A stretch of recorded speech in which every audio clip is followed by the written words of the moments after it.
ታሪካችን የሚጀምረው ቤት ውስጥ እየተካሄደ ባለ ፓርቲ ነው። ዋናው ባለ ታሪካችን ጆናህ ይባላል። በሃያዎቹ ዕድሜ ያለ ሲሆን ለህይወት ብዙም ግድ የማይሰጠውና የሚያውቀው ነገር ቢኖር መጠጣት፣ መጨፈርና መዳራት ብቻ ነው። ከሁለት ጓደኞቹ ስቲቭና ገስ ጋር ተዳብሎ ነው የሚኖረው። በየሳምንቱ ፓርቲ ያዘጋጃሉ። ታዲያ የሆነ ቀን ፓርቲ ላይ ጆናህ መብራት ስላልከፈለ ኤሌክትሪክ ይቋረጥባቸዋል። በቃ ፓርቲውን በትነው ብለው ለሶስት ሲማከሩ ጆናህ ግን ከጎረቤት ጠልፎ ፓርቲውን ያስቀጥለዋል። $500 እና በአንድ ጠርሙስ ቮድካ ነው ለጎረቤቱ ከፍሎ መብራቱን የጠለፈው። ከዛም ፓርቲው ይቀጥላል። ይጠጣል፣ ይጨሳል፣ ይጨፈራል። ከዛም ጆናህ ቤኪ ከምትባል ልጅ ጋር ይመቻችና መሳሳም ይጀምራሉ። እስከ ጥግ ድረስ እንደሰት ተባብለው መኝታ ቤቱ ይዟት ይሄዳል። እዛም ገብቶ በመሳሳም ላይ ያሉ ቤኪ የጆናህ ብልት ፍሬዎች ላይ እብጠት ታያለች። ጆናህ እድሜ ልኩን ያሳለፈው በመጠጣት በመጨፈርና በሴክስ ነው። ድንገት እንዲህ አይነት ከባድ ነገር ሲያጋጥመው በጣም ይደነግጣል። በቀጣይም ቀን ሆስፒታል በመሄድ ቼክ ይደረጋል። ዶክተሩም ለጆናህ የቴስቲኩላር ወይንም የብልት ፍሬ ካንሰር እንዳለበት ይነግረዋል። ነገር ግን መልካም ዜና አለ። እሱም አንተ በጊዜ ስለነቃ ካንሰሩ ገና የመጀመሪያ ደረጃ ነው፣ በቀዶ ሕክምና ሙሉ ለሙሉ ማገገም ትችላለህ ይለዋል። ጆናህ በዚህ ሰዓት ነፍሱ ምልስ ብላለት ይረጋጋል። ዶክተሩ ግን ሌላ መጥፎ ዜና አለኝ ብሎ ይቀጥላል። ካንሰሩ ራሱን ወደ ሌላ ሰውነት እንዳያስፋፋ ፍሬዎችህ መወገድ አለባቸው በጊዜ ይለዋል። የፍሬዎችህ መወገድ ደግሞ መሃን ያደርግሃል ብሎ ይነግረዋል። ከዛም በመቀጠል የዘር ፍሬህን ለዘር ፍሬ ባንክ ስጥና ልጅ በፈለክ ሰዓት ከዛ አውጥተህ ትወልዳለህ ይለዋል። ጆናህ በዶክተሩ ሐሳብ ይስማማና የዘር ፍሬ ባንኩ ጋር በመሄድ የዘር ፍሬውን ያስቀምጣል። ወደ ቤት ሲመለስ ገስ ጆናህ የገጠመውን ነገር ለስቲቭ ይነግራታል። ስቲቭም ለእህትህ ንገራት ቶሎ ትለዋለች። ይህንን እያወሩ እያለ የአሁኑ አርብ ፓርቲ እንደሚያዘጋጁ ትዝ ይላቸዋል። ግን አሁን ካለህበት ሁኔታ ጋር አንተን የሚደብር ከሆነ ይቅር አይዘጋጅ ይሉታል። ጆናህ ግን ግድ የለም ፓርቲው መቅረት የለበትም ይላቸዋል። በቀጣይም ቀን ጆናህ የድሮ ፍቅረኛውን አቫን ለማግኘት የምትሰራበት ቦታ ይሄዳል። ጉዳዩን ሊያማክራት ነበር ሄደው፣ ግን በጣም ስለፈራ ሳያገኛት አይቷት ብቻ በርቀት ይመለሳል። ለ6 ወር እስቲ ተለያይተን ሞክረው ተባብለው የረፍት ጊዜ ላይ ናቸው። ከዘር ፍሬ ባንኩ ነርሷ ትደውልለትና እንዲመጣ ትነግረዋለች። ከዛም ከዘር በመጣ ችግር ያንተን የዘርህን ፍሬ አቀዝቅዞ ማስቀመጥ አልቻልንም፣ እንዲህ የሚሆነው በጣም ጥቂት ወንዶች ላይ ነው፣ እንደ አጋጣሚ ሆኖ አንተ እዛ ጎራ ውስጥ ነህ ትለዋለች። በጣም ይደነግጥና ግራ ይጋባል። ከራሱ የወጣ ልጅ ከፈለገ ያለው ቻንስ አንድና አንድ ብቻ ነው፣ ከቀዶ ሕክምናው በፊት ሴት ፈልጎ ማስረገዝ ብቻ። በዚህ ሰዓት ጆናህ እንደሌላው ጊዜ ለመደሰት ሳይሆን የምታረግዝለትን ሴት ስራዬ ብሎ መፈለግ ይጀምራል። ቀዶ ሕክምናው የቀረው 1 ሳምንት ብቻ ነው። ለዛ ቶሎ ቶሎ እያለ ምትሆነውን ሴት ማፈላለግ ይጀምራል። ከአቫ ለመጀመሪያ ያስብና ካፌ ቀጥሮ ያገኛታል። ግን ካንሰር እንዳለበት አልነገራትም። እሷም ከ6 ወር በፊት ከእርሱ ጋር ምንም አይነት ግንኙነት እንደማትፈልግ ትነግረዋለች። ለዛ አቫን ከዝርዝሩ ላይ ይሰርዛታል። ከዛ ቤኪን እንድትወልድለት ያገባባታል። እሷ ግን ፈታ ለማለት ብቻ እንጂ ለቁም ነገር እንደማትፈልገው ትነግረዋለች። ካንሰር እንዳለበት ግን ለየትኞቹም ሴቶች አይነግራቸውም ነበር። ጆናህ ዶክተሩ ጋር ይሄድና ተጨማሪ ጊዜ ይጠይቀዋል። ከ3 ሳምንት በኋላ ይሁን ቀዶ ሕክምናው ብሎ ለ3 ሳምንት ያራዝመዋል። የጆናህ ህይወት በድንገት ነው አቅጣጫውን የቀየረው። ያ ከመጠጣትና ከመጨፈር ውጪ ምንም ማያውቅ ልጅ አሁን ግን በጊዜ ገደብ ተወስኖ አባት ለመሆን እየተሯሯጠ ነው። ገስና ጆናህ ከዚህ በኋላ ፓርቲ ማዘጋጀት ብቻ ሳይሆን ስራቸው መሆን እንደሚችል ይገባቸዋል። መብራት ጠፍቶ ከጎረቤት ከፍለው የጠለፉ ሰዓት ፓርቲው ላይ የነበሩት ሰዎች ሁሉ ገንዘብ አዋጥተው ነበር። ለዛ አሁንም ማስከፈል ቢጀምሩ ሰዎቹም ቢያይሉም ይህም ሐሳብ ስኬታማ የሆነና ጆናህ የመጀመሪያ $700 ይቀበላል። ጆናህ ከሱ ጋር ቁም ነገር ያላቸውን ሴቶችና እንዲሁ ለመደበር ብቻ የሚያገኛቸውን ሴቶች በመጽሐፍ ይለያል። ነገር ግን ነገሩ አድካሚና አሰልቺ ይሆንበታል። ስቲቭ ለምን በማደጉ አታሳድግም በቃ ትለዋለች። ነገር ግን የሱንም ፕሮሰስ ሲያጣሩ በማደጉ ልጅ ወስዶ ለማሳደግ ንጹህ የሆነ የሕክምና ማስረጃ ያስፈልጋል። ጆናህ ላይ ደግሞ ካንሰር እንዳለበት ሁሉም ፋይሉ ላይ ተጽፏል።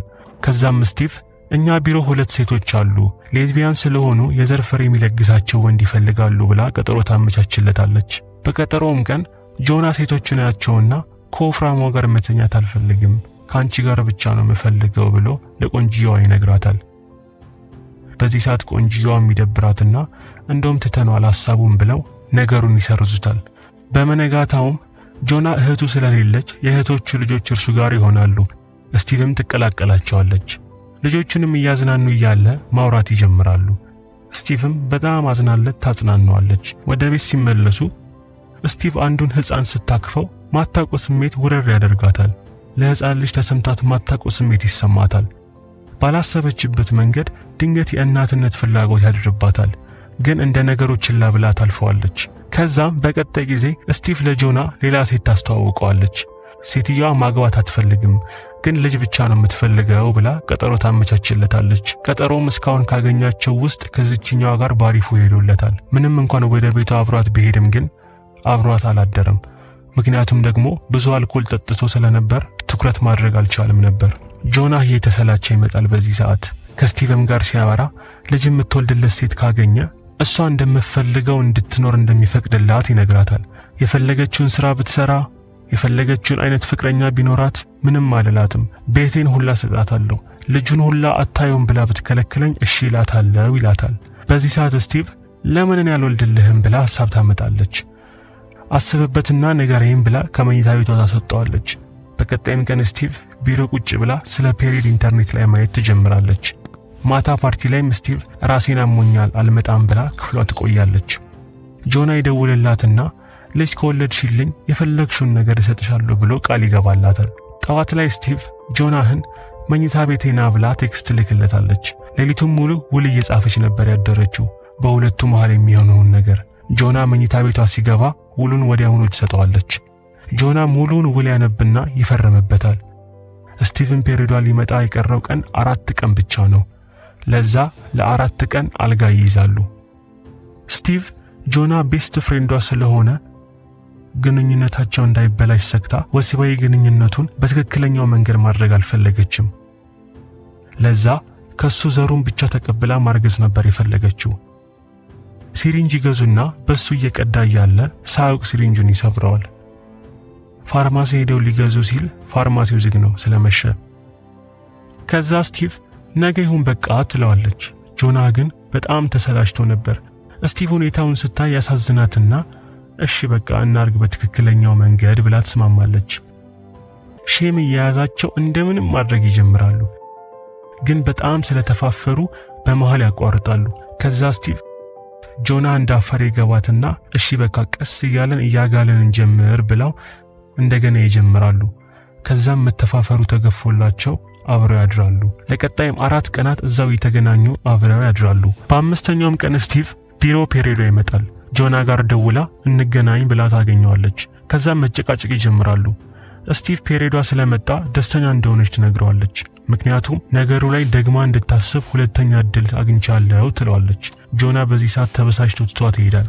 ማታ ላይ ስቲቭ ፓርቲው ላይ አልመጣችም ነበር። ገስ ለአቫ ይደውልና ይጠራታል። አቫም ፓርቲው ላይ ትመጣለች። ጆናህንም ስታገኘው ለምንድነው ስለ ህመም ያልነገርከኝ ብላ ተወቅሰዋለች። እናም እኔ ለልጅ ዝግጁ ነኝ ብላ ወደ መኝታ ቤት ያመራሉ። ወሲብ እየፈጸሙ እያለ ጆና ስቲቭ ድንገት ትዝ ትለውና በመሃል አቋርጦ ይነሳል። ስቲቭንም ሊፈልጋት ይወጣል። ከዛም ብዙም ሳይርቅ በር ላይ ያገኛታል። ከመኝታ ቤቱም አቫ አብራው ስትወጣ ስቲቭ ታያለች። ስለተቀዳሽ ተበሳጭታ ትሄዳለች። በዚህ ሰዓት ፖሊሶች ይመጡና ፓርቲውን ይበትኑታል። ጆናህም ለስቲቭ እንደሚያፈቅራት ይነግራታል። ስቲቭም ዝም ብላው ጥላው ትሄዳለች። በቀጣይም ቀን የቀዶ ሕክምናው ቀን ነበር። እህቱ መታ እሱንና ጓደኛውን ወደ ሆስፒታል ይዛው ትሄዳለች። ጆና ድብር ብሎት ነበር፣ ግን ስቲቭ በዚህ ከባድ ጊዜ ብቻውን ከሚሆን ብላ ሆስፒታል ትመጣለች። ስለተናገረችው ነገርም ይቅርታ ትጠይቀውና የምር እንደሚያፈቅራት ትጠይቀዋለች። ጆናህም ከልቤ ነው ማፈቅርሽ ብሎ ይነግራታል። ስቲቭም ማደጎም ቢሆን አብረን እናሳድጋለን፣ ከዚህ በኋላ ያንተ ነኝ ትለዋለች። ወደ ቀዶ ሕክምናውም ይገባል። በሁለቱ መሃል ምን እየተካሄደ እንደሆነ ያልገባው ጓደኛቸው ገስ እንዲህ ሲል ታሪኩ ያልቃል። ለቻናላችን ማደግ በጣም ወሳኝ ስለሆነ ሰብስክራይብ ማድረግ እንዳይረሱ። ከተመቻችሁ ቪዲዮ ላይክ አድርጉት። ስላዩት እናመሰግናለን።